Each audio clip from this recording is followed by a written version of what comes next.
বাড়ির উপকরণ দিয়ে অনুষ্ঠান বাড়ির মতো পটল চিংড়ি কিভাবে হবে সেটাই আমি এই ভিডিওর মাধ্যমে দেখাবো। এছাড়াও দেখাবো আমি এই অনুষ্ঠান বাড়ির মতো পটল চিংড়ি করতে গিয়ে কি কি পেস্ট ব্যবহার করেছি। আপনারা দেখতে থাকুন এবং সহজেই বুঝে যাবেন যে কিভাবে আমি পটল চিংড়ি করেছি। সেদিন ছিল একটা ঝলমলে দিন এবং সবজির ঝুড়িতে দেখলাম পটল আর আলু রয়েছে, তাই সঙ্গে সঙ্গে পটল আলুগুলোকে কেটে ধুয়ে নিলাম।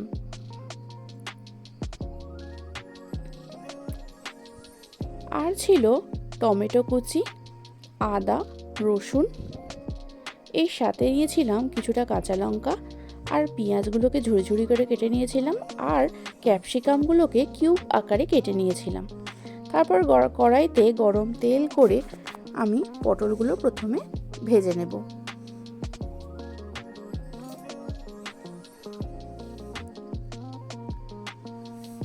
পটলগুলো ভাজবার জন্য একটুখানি নেড়ে চেড়ে নুন আর হলুদ দিলাম।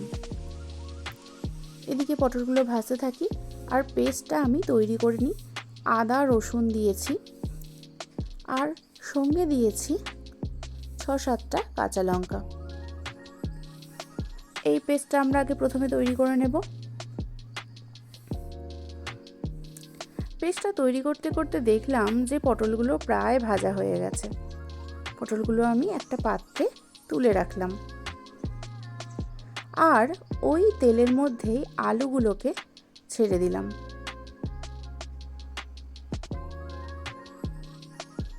আলুগুলোকেও আমরা লাল লাল করে ভাজবো। ভাজা হয়ে গেলে আলুগুলোকে তুলে রাখলাম।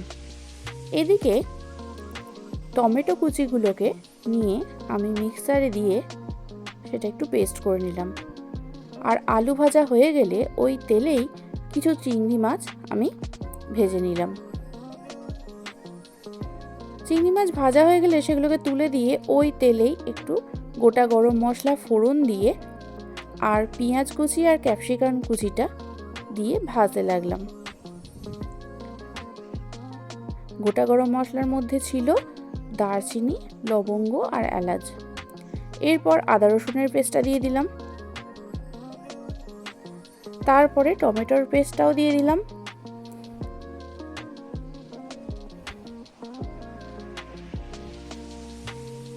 দিয়ে খানিকটা নেড়ে চেড়ে তাতে একে একে দিয়ে দিলাম হলুদ গুঁড়ো,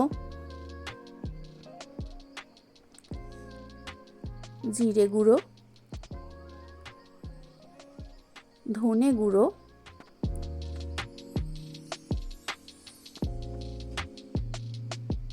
আর যেহেতু একটু কাঁচা লঙ্কা দিয়েছি, এটা কাশ্মীরি লঙ্কার গুঁড়ো একটু দিয়ে দিলাম। দিয়ে নাড়াচাড়া করতে থাকলাম। আমরা ততক্ষণ পর্যন্তই নাড়াচাড়া করব যতক্ষণ না তেল না ছেড়ে আসছে। তেল ছেড়ে গেলে আমরা আস্তে আস্তে ভেজে রাখা আলুগুলো দিয়ে নাড়াচাড়া করতে থাকব। আলুগুলো দিয়ে কষানো হয়ে গেলে একটু জল দিয়ে দেবো যাতে আলুগুলো ভালো করে সেদ্ধ হয়ে যায়।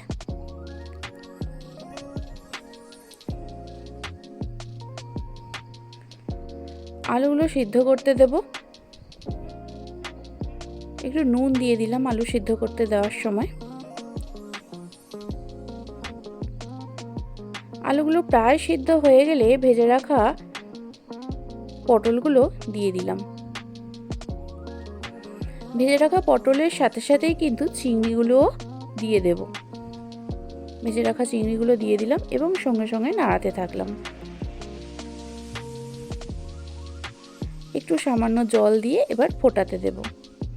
ফোটা হয়ে গেলে একটু ঘি সঙ্গে একটু গরম মশলা দিলেই ব্যাস রেডি আমাদের পটল চিংড়ি। দেখেছেন টেক্সচারটা কত ভালো হয়েছে। আপনারাও বাড়িতে ট্রাই করতে থাকুন, অবশ্যই ভালো লাগবে।